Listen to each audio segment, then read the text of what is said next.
Hello ನಮಸ್ಕಾರ. ನಾನು ಸುಮಾ. ನಾನಿವತ್ತು ಬಂದಿದ್ದೀನಿ ನಮ್ಮ ಅಮ್ಮನ ಮನೆ ರಾಮನಗರಕ್ಕೆ. ಇವತ್ತೊಂದು ಒಳ್ಳೆ ವಾಣಿಯೊಂದಿಗೆ ಮಾತು ಸ್ಟಾರ್ಟ್ ಮಾಡೋಣ. ಪರೀಕ್ಷೆಯಲ್ಲಿ ಪಾಸಾದಷ್ಟು ಸುಲಭವಲ್ಲ ಜೀವನದಲ್ಲಿ ಪಾಸಾಗುವುದು.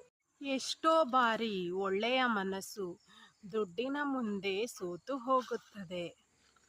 ಇನ್ನೆಷ್ಟೋ ಬಾರಿ ಅಂದವುಳ್ಳ ಮುಖದ ಮುಂದೆ ಗುಣವುಳ್ಳ ವ್ಯಕ್ತಿತ್ವ ಸಪ್ಪೆಯಾಗಿ ಬಿಡುತ್ತದೆ.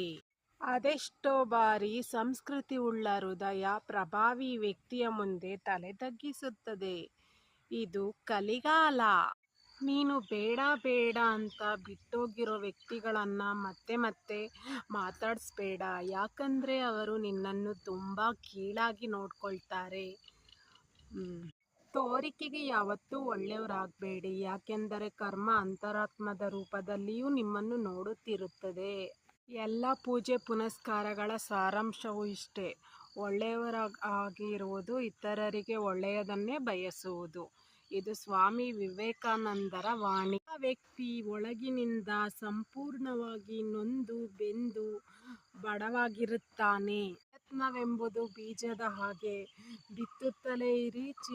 ಚಿಗುರಿ ಮರವಾದಲ್ಲಿ ಮರವಾಗಲಿ, ಇಲ್ಲ ಅಂದರೆ ಮಣ್ಣು ಗೊಬ್ಬರವಾಗುತ್ತಿರಲಿ. ದೇವರು ನಿಮ್ಮ ಪ್ರಾರ್ಥನೆಯನ್ನು ಎಂದೂ ಮರೆಯುವುದಿಲ್ಲ. ನಂಬಿಕೆ ಬಂದಾಗ ಅವನೇ ಉತ್ತರಿಸುತ್ತಾನೆ.